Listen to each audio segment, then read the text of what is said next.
Hello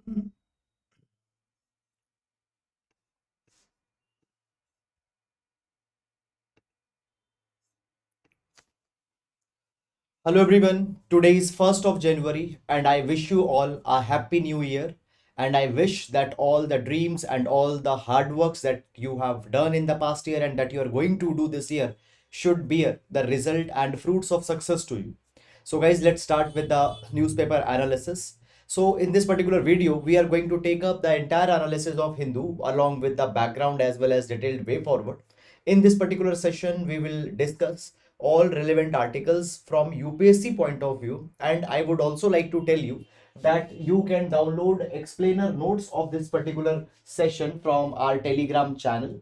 Link for Telegram is given in description box in YouTube. In these particular notes you will find all the articles summary, and if some additional information is needed, that also I have given here in these notes. So for all the articles in this particular manner, strictly one page format, you will get the notes. Okay, so moving on, and let's first of all take the overview of entire newspaper so that you can understand that which articles are important in the newspaper. So moving on guys, here we find that on first page, US Navy sinks three Houthi vessels. So there is one more article on this particular line that we have covered from Indian Express newspaper. I will take that particular article. By the way, right now what is going on? Houthi rebels who have been based in Yemen, they have started attacking vessels that are passing from Red Sea, particularly those vessels which are either destined to Israel or are coming from Israel. Why Houthis are attacking these ships? It is because Houthis, they say that undue attacks have been carried by Israel on Gaza, and in a gesture of showing sympathy toward Palestinian people and for sympathy towards the Gaza, Houthis are carrying attacks on the Israel destined ships. In this response, USA has started the operation Prosperity Guardian, and as a part of this Prosperity Guardian, this attack has been done by the USA, where they have sent the three Houthi vessels. Okay. However, guys, everyday details are not important in this capacity. However, one more article I'm going to take. See, right now on Panama and in Red Sea, there are two major issues going on. So both I will cover. Then further moving on, Aadhaar linked pay made mandatory for MG Narega workers. So basically this extension has been given many number of a times, that for in a order to receive your MG Narega payments, you have to map your bank account with Aadhaar. Okay, so this is something that has happened through Aadhaar based payment system. Payments will be made from 1st January. This particular thing has been made applicable.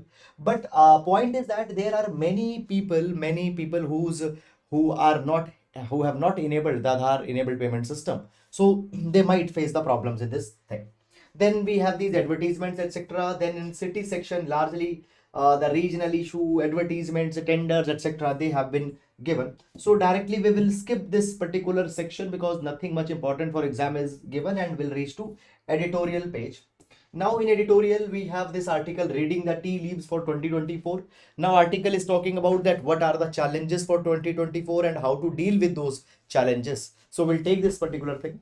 Then parade of unity. Now this particular article talks about that. See what has happened. For example, Punjab government, they have said that their tableau has been rejected for in Republic Day parade, and all these particular things are coming from the point of view that basically the states which are being ruled by the different political parties in the center, there such kind of a thing is happening. So political partisanship should not be there on the occasion such as Republic Day. Fine. Then moving on, floods and a preventive measure that needs review. Okay, so we'll see this particular article for examination. End game. This article talks about the basically tripartite agreement that has happened between New Delhi, Assam government and Ulfa. Okay, we'll take this article. Then moving on, the fiscal challenge to Kerala's development. Now this particular article, guys, is specific to Kerala, talking about that what are the tax collections in Kerala, what is the estimated GDP growth rate that Kerala will see, etc. So for UPSC point of view, I will not suggest you to go in this particular article because the state specific finances are not needed that much for your examination. Okay, so no need to go there. However, if you are specifically preparing only for Kerala PCS examination, then you can see. But otherwise, not very much needed to go in this thing. Then further moving in, a Herculean task ahead in Telangana. This is the state of play article where they particular discuss about a particular state's stake. Nothing much important is given. The rise of AI chatbots in India's banking sector. So now many of the banks, even a lot of applications, even for example, if you order the food from Swiggy, Zomato, basically, and if you have some grievances, there are chatbots which are replying to your queries. Similarly, in the banking sector also, there are the chatbots that have been adopted. So article is talking about that what is the adoption rate. Then moving on, text and context, we have this article, government's OTT oversight. We'll take this particular article for example. Then next page, this is the archive article, means this article is was published earlier. Okay, now this particular article, guys, is from 2019, so it is a 4-year old article that has been published. Then moving on in this particular direction, uh, Gilani founded outfit declared unlawful body. Okay, Supreme Court translation project. We'll take this particular article and we'll see what is the Supreme Court translation project and how it might be a good reform. So that is something we'll see. Then further moving on, after that, Modi highlights vocal for local Chandrayaan 3. So recently, Prime Minister has made Man Ki Baat broadcast, and in which he has appreciated the Chandrayaan 3 vocal for local indigenization, etc. Then um, uh, further moving on in this capacity, pendency down but petitioners disappointed in many cases. So article is giving a review of 2023 judgments that were given by Supreme Court. So you already know that Supreme Court gave many judgments on article 3. For example, the judgment on article 370 was given, demonetization was given, same sex marriage was given. So it has been said that a lot of important matters that were there in front of Supreme Court, they were dispelled, but in most of them petitioners are not happy. For example, article 370, same sex marriages, demonetization. Okay, so that is something. Okay, moving on in this particular direction then. Fine. After that, we have this Money Wise page, and Money Wise page is published on Monday. Monday business page is not there, and in Money Wise page, investment, what is a good investment decision, how to manage your stock market portfolio, etc., is given. For UPSC point of view, the articles does not contain much of a substance. So this article talks about the sovereign gold bond. So it is specifically being discussed from the point of view of the investment, that what is the yield that you will be getting on that and such. Then after that, moving on, Gaza war will continue for months, says Netanyahu. US shoots Houthi rebels. Okay. So then we have sports page. Okay. And guys, after the sports page, then in the science page, you had your genome sequenced and found something. Now what? Okay, so many people now are going for genome sequencing. So by that they can find the traits of their lineage and all such kind of a thing. I have read this entire article, but article is not containing much of a relevant substance for the examination. So if you wish to read it, you can, but not specifically for examination. The substance has been given. So that is all, guys, about it. And now moving on into the next the detailed discussion one by one. And as I've told you, that apart from the Hindu articles that are there, we'll take them. But apart from that, there is also one more article that I'm going to cover in the today's newspaper, and that is from Indian Express newspaper. Let me show that particular article also to you. So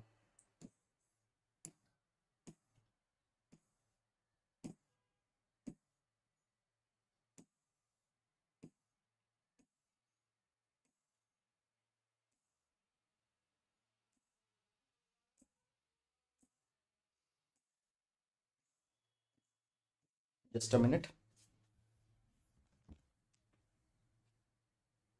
guys. Just give me 1 minute and let me see.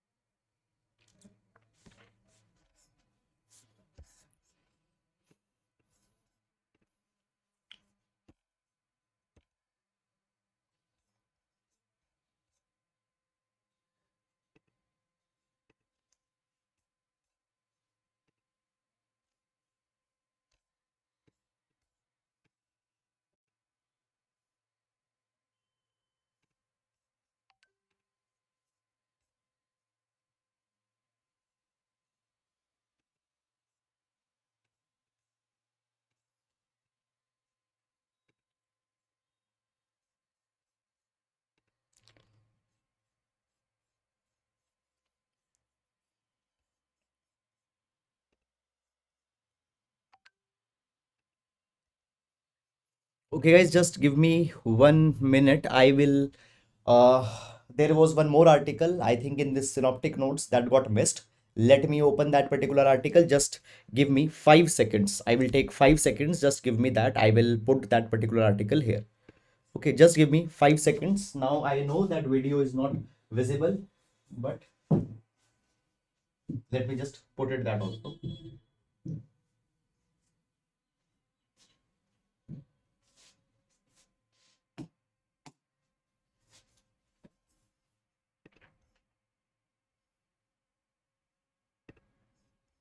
Fine.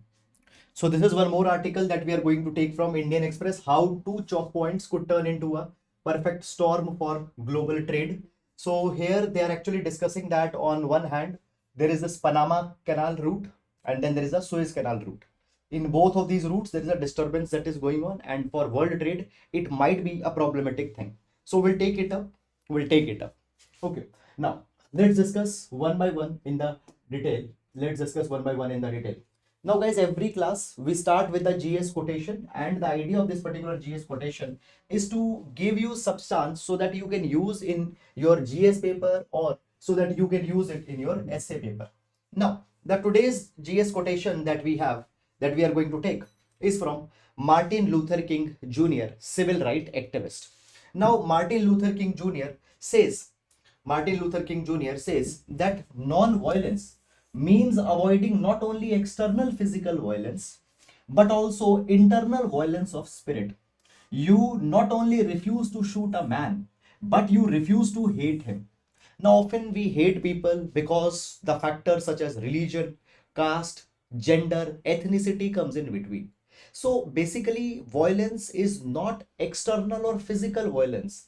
The violence is also when you are not respecting the humanity, when you are not respecting the spirit of humanness, when you don't have compassion against another person, when you are disgusted seeing the people fine who are belonging to a particular class. That disgust, it is also a type of a violence. So non-violence means, number one, external violence needs not to be there. Also, you need to accept a person that he or she might not be similar to your outlook, but still they have right to exist. So this is encompassing non-violence, and such non-violence can only be brought if there is a tolerance, compassion, and empathy in the society. So tolerance, compassion, and empathy becomes the foundational stones for spiritual non-violence also. You can use this particular idea in GS paper number 4 ethics. GS paper number 4 ethics values. Okay. Now moving on and let's take the first article for today that we have.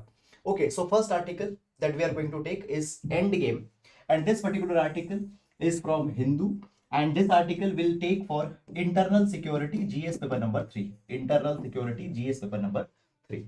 Okay, now guys, let's understand this particular article, but before that, you need to have a little bit of background idea also.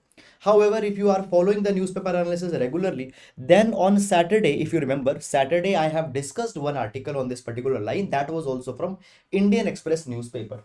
So basically guys, there is the organization by the name of Ulfa. Okay, by the name of Ulfa. Now, basically, guys, when we talk about the northeastern states, we see that a lot of northeastern states are facing a kind of an insurgency, and Assam also has been under the grip of insurgency, which was majorly led by Ulfa, which was majorly led by Ulfa. Ulfa stands for Ulfa stands for United Liberation Front of Assam. Okay. Now this particular organization came in existence around 1979. Why this particular organization came in existence? Guys, understand this thing that post 1966 onwards, large number of people from Bangladesh, they started entering India and they started to settle in region around Assam. First of all, why 1966? In 1966, Assam, in 1966, Bangladesh, Bangladesh started the construction of Kaptai Dam. Bangladesh started the construction of Kaptai Dam. Now, this Kaptai Dam was to be constructed on the Karnapuli River on Bangladesh. And as this particular dam was constructed, thousands and thousands of villages they got submerged, and people from these villages they started to go in India, and many of them they settled in Assam. Now, what happened as these people were settling there? The people who were natives of Assam, they started to face three types of deprivations. And understand that anywhere in the world, these three type of deprivations or insecurities are the reason for war or confrontation. What they are? Number one, cultural deprivation or cultural insecurity. Now see this particular thing, that when outsiders will come, they will bring their culture, and as their culture they will bring, it is believed that native culture will get diluted. So cultural deprivation is felt. Then next is economic deprivation. Now obviously when the people from the other country are coming, they might compete for economic opportunities, they might compete for jobs. So economic deprivation comes. And the third is demographic deprivation. Now what is the demographic deprivation? So as people from outside will come, they might become majority, and the native people's authority might decline. Okay, so their numbers will increase, outsiders number will increase, so native people's dominance will be declined. So that is the demographic deprivation that native people feel. Because of that, what happened, Assamese people also started protesting the outsiders who were getting settled in Assam. Also, when we talk about Assam for decades and even centuries had unique culture, had a unique Assamese way of life. So they started criticizing it. And therefore, what happened, guys? First of all, 1966, sorry, people were coming. Then 1971 war, in Bangladesh Liberation War that got started. Before that, you know that West Pakistan started to commit atrocities in the East Pakistan, that is the erstwhile Bangladesh, and large number of people because of that crisis also came to India. So post 1971, Assamese people, they started protesting the outsiders that they have settled. And what happened, guys? In 1985, finally the Assam Accord was signed. In 1985, finally the Assam Accord was signed. Now, what is this Assam Accord? In this Assam Accord, again, there was a tripartite agreement that was signed between the government of India, government of Assam, as well as ASU, All Assam Students Union, All Assam Students Union. Under this particular Assam Accord, it was agreed that the people who have entered India and settled in Assam before 1966, they will be given the citizenship. People who entered and who settled Assam between 1966 to 71, they are eligible for citizenship, but on the basis of certain conditionalities. If they meet, then only. And then the people who came post 1971, they are to be deported, they are to be detained, and they are to be sent back. But what happened? Certain radical elements in Assam did not like this particular Assam Accord. They said that a large number of people have entered till 1971, and in a way you have allowed all of them. So they were not agree with that, and certain radical elements, they formed an organization by the name of ULFA. Which stands for United Liberation Front of Assam. And ULFA members, what they did, they started carrying the operation for that they started carrying the insurgency against the state of India, and they wanted the creation of a sovereign state of Assam. And a lot of violent confrontations have been there. Already, guys, what has happened? Government of India in the past started Operation Bajrang. Government of India in the past started the Operation Bajrang, and as a part of Operation Bajrang, ULFA is to be brought under control. More than 1200 ULFA members, they got arrested also as a part of the Operation Bajrang, but actually it did not completely weeded out ULFA. Okay, so what happened as this particular thing was going on? Post 1979 ULFA was formed. Since then they started their insurgency operations. However, 15 years back, around 2008-2009, peace process between ULFA and government started. And one of an important member of ULFA, that is the Arvind Rajakhova. He became the face of pro-Tox faction. So first he was arrested, and then he started the negotiations with the government of India. Now understand, within ULFA, there are a lot of sections that have developed. One section is pro-Tox, means they want to negotiate with the government. Other is they don't want to talk. So Mr. Arvind Raj Khova, he is the face of the section which is talking with the government. And what happened in 2011, a ceasefire was signed by the Ulfa's pro-talks faction, okay, that is led by Arvind Rajakhova, okay. And what actually happened? There was Nav Nirvan Kendras that were developed, and in these Nav Nirvan Kendras, the people who were working in Ulfa, they were put to rest there. However, there is one more section of Ulfa which did not approve talking with the government of India. They did not approve this particular section's negotiations. Now guys, what happened over a period of time?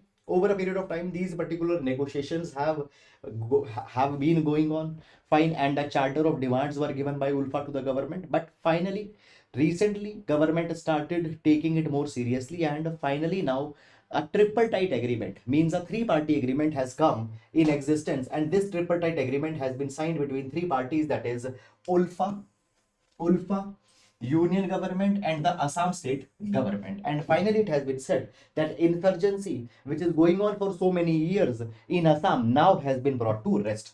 Now has been brought to rest. So this is something that has happened.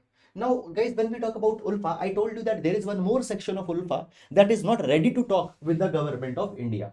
And this particular section of Ulfa, it is largely led by Paresh Barua. Paresh Barua.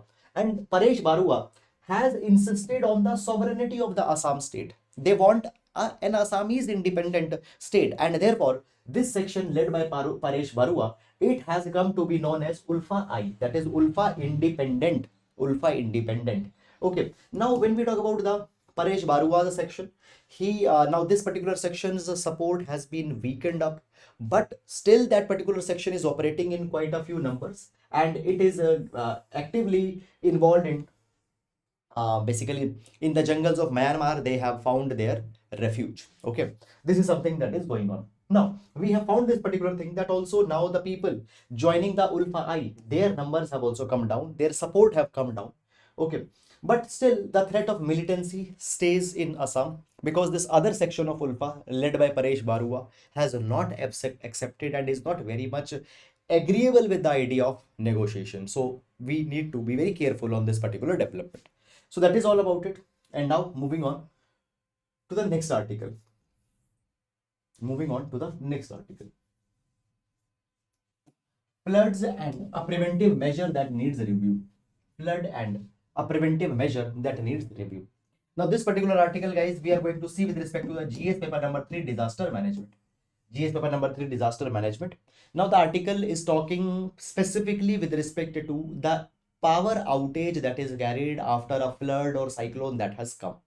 So let me give you first of all the premise, and then we'll go in this article. So article says that suppose a cyclone has come or a rainfall has come, post that what is happened, power is cut down, but that power is not restored immediately. Okay, and for days or weeks the power outage continues. So they say that, see, on one hand, power outage in such crisis time, it is an intelligent move. Why? Because if power is there, or if electricity is going on through wires, and let's say one wire snaps and that wire falls in water, so it might lead to a big problem. People might got electrocuted. So therefore cutting off electricity is an intelligent move. But even that power outage continues when the rain have stopped, when the cyclone has went, and for weeks and weeks darkness prevails in the particular region. So article specifically mentions this particular thing, that what needs to be done immediately, electricity is to be restored, or ASAP, as soon as possible, electricity is to be restored. Okay, so the article says that the choice to stop electricity supply when cyclonic winds can damage power cables and can cause live wires to drop in the water is an intelligent move. But there is another side of the story, and another side of the story is that when the neighborhoods are plunged in darkness, that might lead to its own problems. For example, elderly people, they can fall. Okay, when the entire household is in dark, what happens? It might leads to lot of other safety concerns. For example, simple tasks, they become difficult. Reptiles and insects could crawl in the house. Miscreants, thieves, etc. could come in the house, because the entire region is under the dark, and therefore law and order challenges, problems can also come there. So therefore article says this particular thing, that for the safety and concern of the domestic households, it is needed that soon electricity is to be restored. Soon electricity is to be restored. Now, it is said that, see, decision makers, the civil servants who are taking this particular decision to cut the electricity, they say that often, see, for example, a cyclone came and 30 lakh people are getting impacted by that cyclone, and decision has been taken to cut the power. Now, to restore that power, it is going to be very tough decisions. Why? Because if you restore the power and if some electricity incident happens, so all the liability will come on you. All the liability will come on you. So basically, the article is saying that in the times of crisis, taking any decision is very challenging. Any decision is very challenging. Decision is very psychologically stressful. And often what happens, there is a fear that while taking a decision, you can make some mistake. So decision makers often they are reluctant and often they play it safe. They play it safe. Okay. So it is said that often what happens, the government or bureaucrat fine who has been given the executive power to decide to turn off or to turn on the electricity supply, what they do, they justify their decision. They justify their decision that it is dangerous, but rather than that, it is said that they should be able to give reasons for any explanation that they are giving. For example, electricity is cut for next 1 week, you should be able to give justification, you should be able to give logic. That has to be there.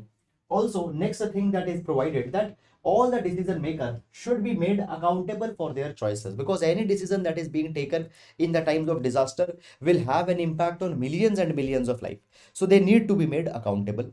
They need to be made accountable.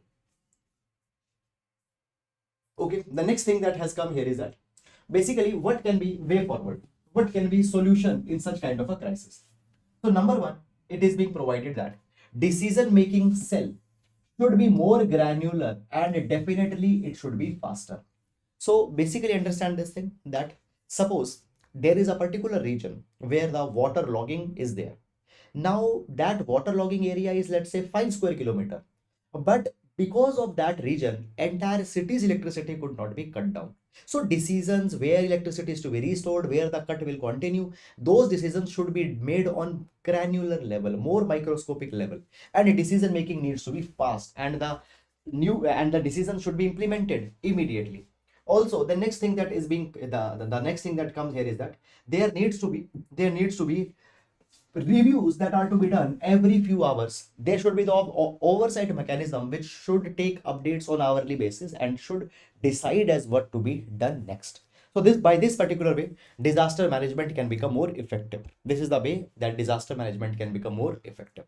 So that is about this particular article. And now moving on to the next article. Okay. Reading the tea leaves for 2024. This particular article will see with respect to the GS paper number 2, international relation. International relation. Now, this particular article is actually, first of all, talking about the crisis that are going on worldwide, and secondly, it is talking about that what prospects will be there for 2024.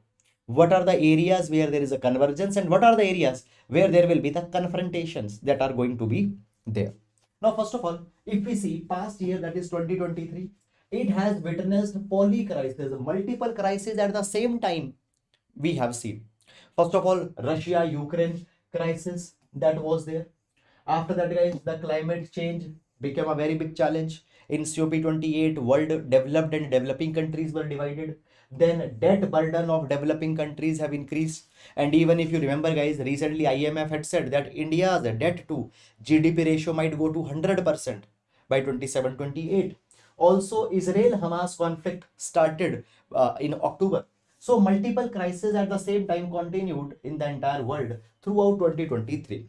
And it has been provided that as the last year has ended, this issue stays that whether these are two kinetic, two evolving wars, that is Ukraine war and Gaza war, would they be ending anytime soon? Yes or no?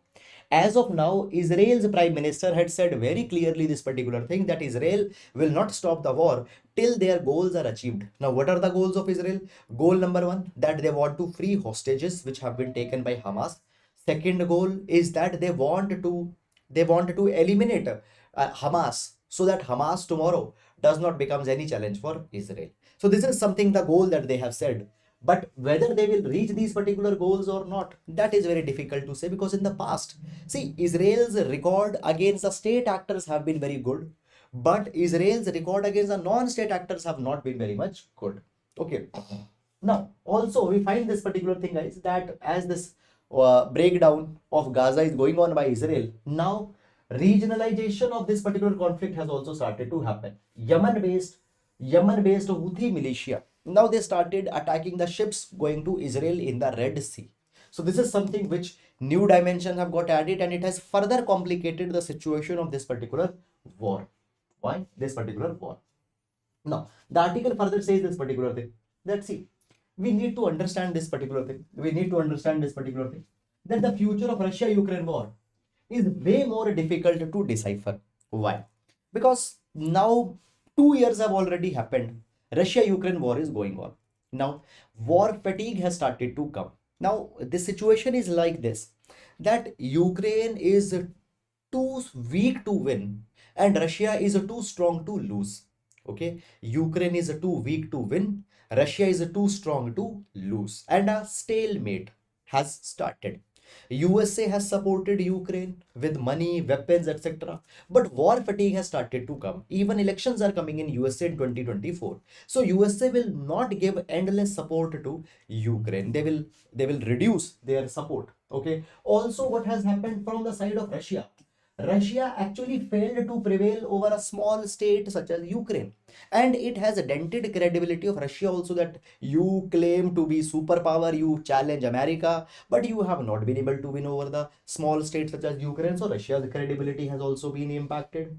Now, Russian President Vladimir Putin is banking that in America power changes and Donald Trump becomes the president. Why? Because Donald Trump has shown some closeness to the Putin in his first regime. So if Donald Trump came, some experts believe that the war might end by January 2025. So this is one thing. Then the next thing that has come here is that in the Indo-Pacific region also, there are certain flashpoints that have emerged. What are the flashpoints? In Indo-Pacific, Taiwan, North Korea, South China Sea. These are the new theaters of war. For example, Taiwan. Now, guys, we have seen that the Taiwan has started to show its closeness towards America. And America's speaker, for example, Nancy Pelosi, visited Taiwan. Then the Taiwanese president visited USA.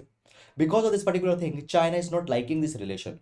China always says that the Taiwan is not an independent country. Taiwan rather is a integral part of China. And any country negotiating with Taiwan means they are challenging China. So on Taiwan and China, there is some rivalry that can begin. Then North Korea also has shown has given certain hints that North Korea might do something which might not be good for regional peace. Then in South China Sea, between Philippines and China, there are crises that is emerging. China and India pending dispute is there onto the line of actual control. So these are new flashpoints that are emerging. Now, when we talk about USA-India situation has improved considerably in last year, and on many critical technologies, cooperation between USA-India has been done. For example, defense cooperation. Okay, ICET, US-India Initiative on Critical and Emerging Technologies was signed. So this is the area where the USA-India relations got converged, and there are good developments that have come here. Now, moving on in this particular direction, guys, further, when we talk about the European Union, with the European Union, the cooperation is improving. Europe in general, with Europe as a whole, cooperation is improving. For example, we are working in the direction of bilateral trade and investment agreement with UK. French President Emmanuel Macron has accepted the invitation to visit India on Republic Day. Okay, fine. This is something that is going on. But at the same time, when we talk about Russia, there were the worries that what India-Russia relation will be. Because already right now, there is so much of confrontation going on between Russia, USA, and on one hand, Russia, China, on another hand, there is USA. India has maintained close relation with USA, and that said that automatically it will impact India-Russia relation. If India will go near to USA, India-Russia relation will get impacted. But that has not happened, and we have seen that recently Mr. Putin has publicly praised the Indian Prime Minister and External Affairs Minister who visited Russia recently. There is good outcomes that have come out of it. So the Russia and India friendship stays to be a time-tested friendship. It stays to be a time-tested friendship. Also, what has happened in the G20 presidency that India hosted, there also India got a considerable success. New Delhi Declaration, okay? New Delhi Leaders Declaration, it saw 100% consensus. All the countries agrees on that. So this also happens to be India's victory. Now, but there are certain challenges. Now, what are the challenges? Listen these challenges very carefully. Basically, guys, when we talk about South Asia has always been called as India's backyard, India's extended neighborhood. But here, China has started to expand its horizon. For example, in Maldives, we already saw that government favorable to China has come to the power. In the same way, China is signing many strategic agreements with Nepal, Sri Lanka, Maldives, Bhutan. Recently, we have seen that both the Bhutan and China agreed that they will create a delimitation group for the Bhutan-China border. Okay, and many other agreements also are being signed between Bhutan and China. So as Bhutan might go towards China, or it might lead to certain implication on India's neighborhood first policy. Then there are multiple groupings. There are multilateral groupings such as G20, BRICS, SCO, Indian Ocean Dream Association, fine, BIMSTEC, okay, and basically these multilateral organizations are there. Now, point is that in these multilateral organization, there is India's leadership. We need to see that how India is going to take the leadership role in these multilateral organization. Also, within United Nations, United Nations Security Council, World Bank institution, there is a demand that is made by developing country to reform the multilateral order also. So there also we need to see that how India is going to play its role. So that is all, guys, about it. I hope that you have understood it. And now, moving to the next article. Okay. The government's OTT oversight will take this particular article with respect to GS paper number 3, OTT regulation, or in the GS paper number 3, infrastructure, digital infrastructure will take this particular article. Now, first of all, guys, before going in this article, let me give you some basic background or the context which can help you to understand this particular article better. So what has happened? Government has came out with Broadcast Service Regulation Bill 2023. Now this Broadcast Service Regulation Bill 2023, this particular bill will replace Cable Television Network Regulation Act. And under this particular bill, OTT platform will now be covered. OTT stands for over the top platforms, and it includes Netflix, Amazon, Hotstar, etc. Okay. Now in this particular article, we are going to see that what are the important provisions of this Broadcasting Service Regulation Bill 2023 and what are the criticisms on this. That also we will take in this particular article. Okay, criticisms also will take in this particular article. Now, first of all, when we talk about present Cable Television Network Act of 1995, it is applicable on cable and satellite broadcasting network operators. Okay, but now we see that OTT, over the top. Okay, today, guys, if you see, as Z Cinema is there, Star Plus is there, same way Netflix, Hotstar, Amazon Prime, they are running a kind of a channel, but that is not on cable TV, it is on internet. So these streaming platforms, they themselves has emerged as a broadcasters and a channel operators, but they are not covered under any law.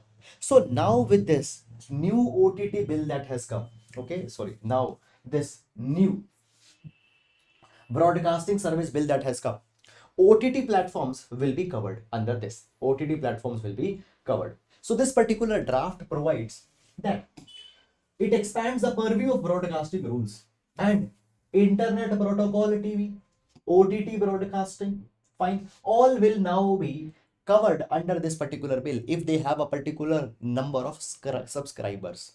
And government will impose on them conditions as what type of content they can feature. Now, many number of times people have said that a lot of obscene content, explicit content, content having a lot of undignified phrases. This content is now being streamed on OTT, which is bad for young audiences. But these OTT platforms, they can speak all such undignified language. They can show obscene scenes. Why? Because regulation is not there. So government aims to control them. So government aims to control them, and now the OTT broadcasters will come under this particular bill. Okay, now also I have told you that all the OTT platform might not come, but OTT platforms which have received a particular number of subscribers, they will come. Now, how many subscribers, that power is with the government. Government will notify it later. As of now, they have not defined it. Also, it has been provided. That any program or advertisement broadcasted through TV, radio, or other broadcasting service. Okay, now they also need to be adhered with respect to the program code and advertisement code. Okay, so in the OTT, if any advertisement is being shown, if any product endorsement is being shown, they have to follow the advertisement code, but this code will also be prescribed later.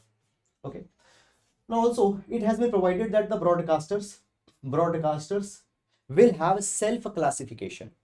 For example, they can classify their content as adult, underage, children, specific content, etc. They can classify their content, and in every broadcast, in every show, it needs to be displayed that this type of a content is meant for which type of audience. For example, if it is showing some adult content, there should be an explicit and very clear warning that should be there, that this particular content is meant only for the adult viewer, so that everyone can make informed decision that whether they want to watch the content or not. Also, this particular bill, it provides for accessibility guidelines. Provides for accessibility guidelines. Now, if you remember, just last week, we have seen one particular article that the Delhi High Court has ordered that Pathan movie should be made disabled friendly. Now, how to make a movie disabled friendly? For example, there needs to be subtitle, there needs to be the audio descriptions that needs to be there.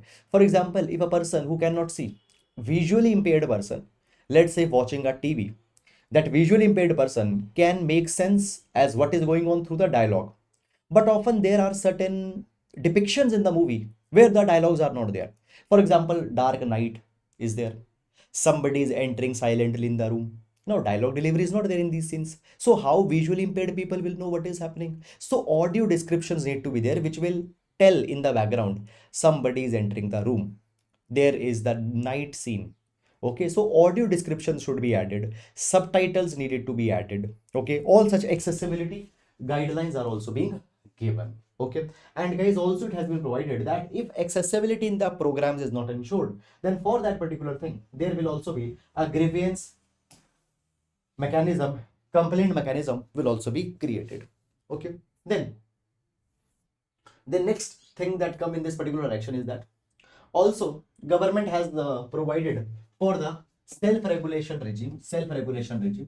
External regulation will not be there. Every broadcaster, they need to establish a content evaluation committee.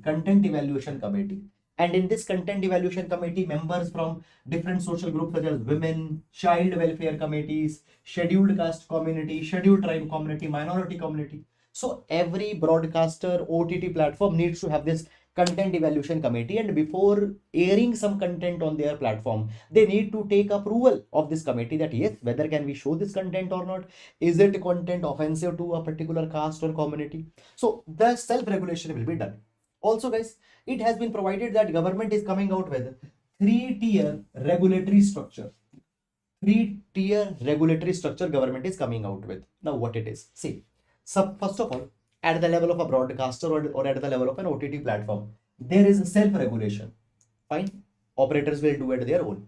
Then there will be the self-regulatory organization. So for example, let's say 5-6 broadcasters are there in India. Let's say 40 channels are there in India. TV channels are there in India. All will establish a self-regulatory organization. It will issue the guidelines with respect to the regulation of content. And then there will be the Broadcast Advisory Council. Now this Broadcast Advisory Council, it will be an independent body of experts, government representatives, and it will see that whether the guidelines are getting implemented or not. So this is guys all about it. Okay. Then further it has also been provided that any program, any channel, any OTT platform, if they are showing a program which might impact which might promote disharmony in the society, which promote the feeling of enmity, hatredness, ill will, or it is against specific regional groups or caste, then that particular program cannot be shown. Any program which might go against the security condition, that might will not be allowed. Okay, so this is something that has come. But critics have criticized this particular bill on two grounds mainly. Ground number one, that what has happened, it leads to excessive over control of OTT streaming platforms, and therefore their freedom of expression might be negatively impacted. And second, it has been said that a lot has been left to the center to be decided later. For example, on which OTT platform self-regulation will apply.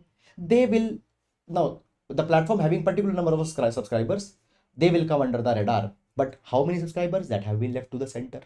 Okay, a lot of things have been left to the center. Okay, so this is something which is going to be problematic in this particular regard. Okay, now moving on. Now moving on in the next in this particular direction. Just a minute. Now moving on in this particular direction.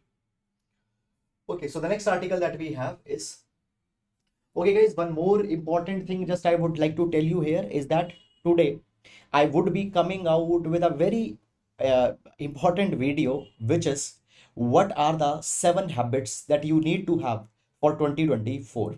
And in these 7 habits, I am going to discuss these 7 habits on the basis of the 7 books given by the world renowned authors. Okay, so please watch that particular video. So this particular video will be featured today. Okay, moving on. Supreme Court's translation project picked up good speed in 2023. We'll take this particular article with respect to GS paper number 2. GS paper number 2, Judiciary and related issues. Judiciary and related issues. Now, basically, when we talk about, guys, the Supreme Court judgments, High Court judgments, most of the time these judgments are in the English. And because they are in English, they cannot be accessed by a large number of people. So there is the project that got started, that all the judgments of the Supreme Court are needed to be translated into the scheduled languages. Now you know we have 8th schedule, and 8th schedule of the Constitution of India, there are 22 languages. So all the Supreme Court judgments are to be translated in this particular language. So therefore what happened, Supreme Court started translating the 36,000 judgments that it has given into the scheduled languages. And in 2023, this particular project has seen a lot of speed, and it is largely due to the present CGI of India, Mr. Justice D.Y. Chandrachud, that this thing has happened. So what happened in the start? So ESCR project, ESCR portal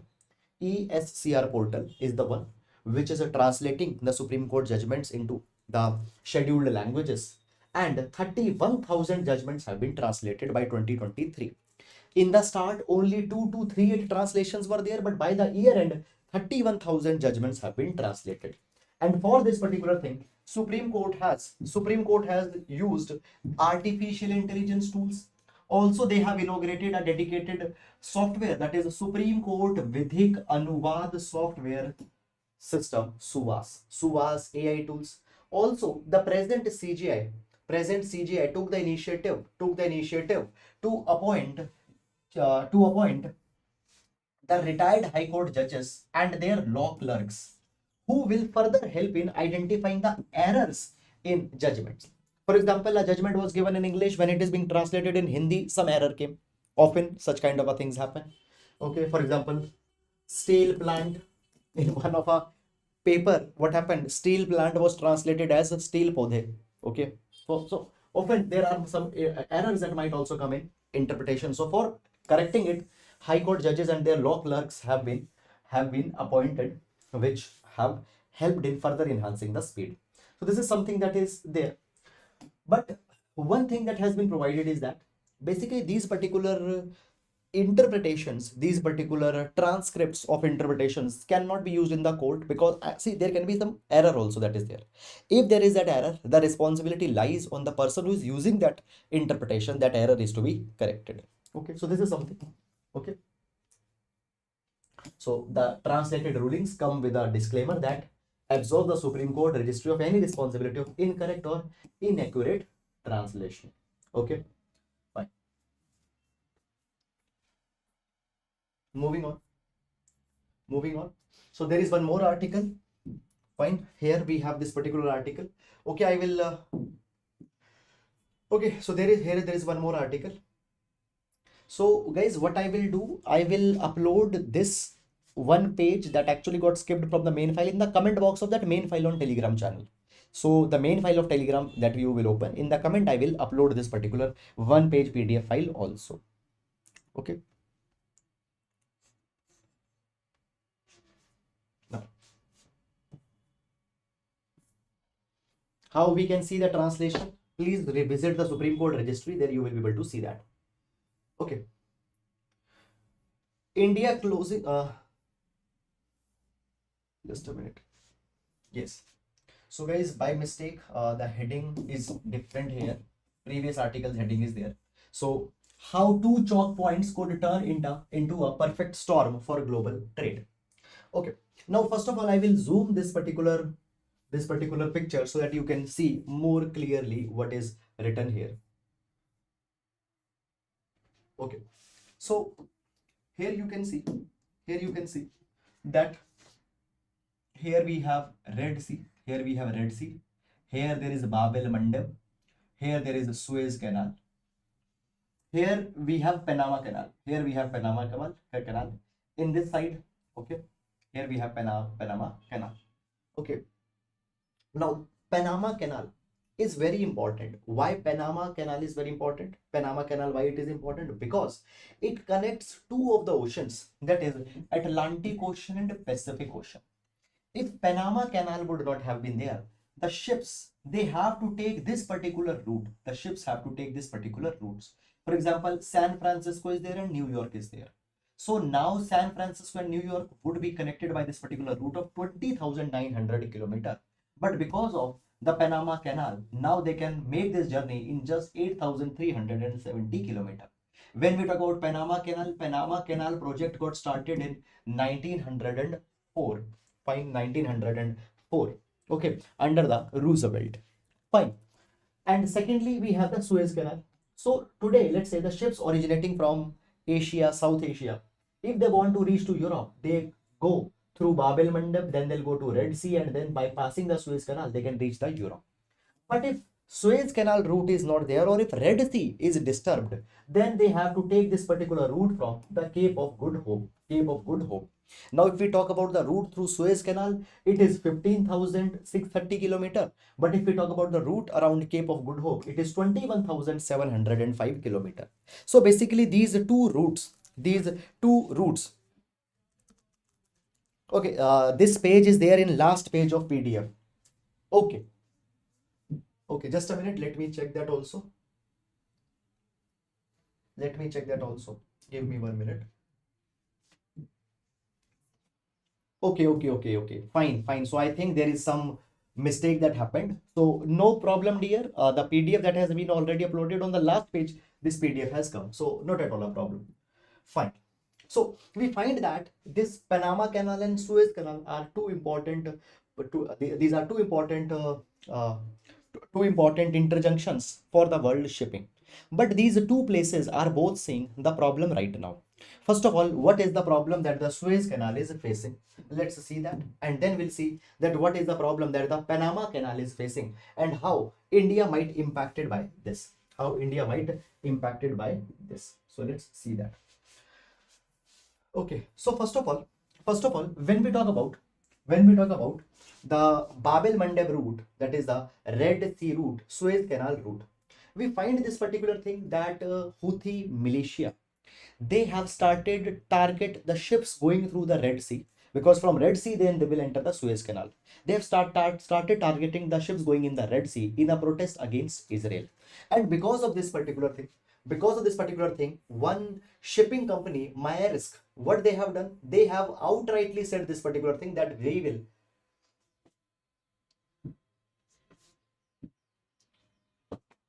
they have said this particular thing that we will not continue the shipping around the Red Sea region. Now already what has happened, because of the slowing demand that is already going on in the West, because of the property crisis going on in China, WTO already had said that the global trade forecast would be less than 50%. Okay, would be less by 50%. And now this disruption that is going on, it might be a cause of concern for the world economy. Today we find this particular thing that the 80% of the global goods trade, it is carried by the sea. And in the developing countries, their trade, the developing countries trade by the sea, it is even more. It is even more. Now, first of all, we find this particular thing that around Bab el Mandab Strait, find which further leads to Suez Canal and Red Sea. There, Houthi militias, they have started attacking the ship. Houthi militia have started attacking the ship. And at the same time, around Panama Canal also, there is a crisis that is going on. Now, what is the crisis going on in Panama Canal? So, Panama Canal, what has happened? What has happened? We find this particular thing that the Panama is facing its driest rainy season in the decades. And as it is facing the driest season, there is not sufficient water in the Panama Canal which can make the shipping possible. So because of this particular thing, what happened? The traffic moving through the Panama Canal, it will be halved by February 2024. And if the same condition continued by the next January of 2025, the traffic will come to zero through the Panama Canal. So on Panama Canal, there is a drought. Around Red Sea, the Houthi militia is there. So because of this particular thing, what is happening? The transit tariffs, they are going up because ships have to take a longer route, and it might impact the countries which are looking forward to the export. It might impact to the countries which are looking forward to the exports. Now guys, when we talk about India, you see this particular thing that the disruption at the Red Sea will impact India. Why? It might push up the Indian agricultural products prices by 10 to 20% as the shipment would be expensive, and it might hurt the exports of India. It might hurt the exports of India. Okay, so that is all guys about it. Fine. And now let's take the mains practice question for today. Let's take the mains practice question for today.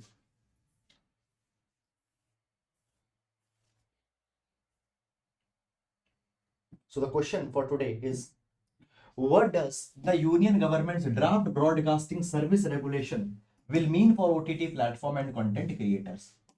GS paper number 3, 10 marker question. So that is all guys about it. And with this, we come to an end to the today's session. Sir, can you make a dedicated video on DPDP bill? Okay. Okay, fine dear. Give me some time and let me see what we can do in this particular direction. Okay. Thank you so much guys, and a happy new year to all of you. So that is all. Now we'll be meeting tomorrow. Till then, take care of yourselves. Thank you so much.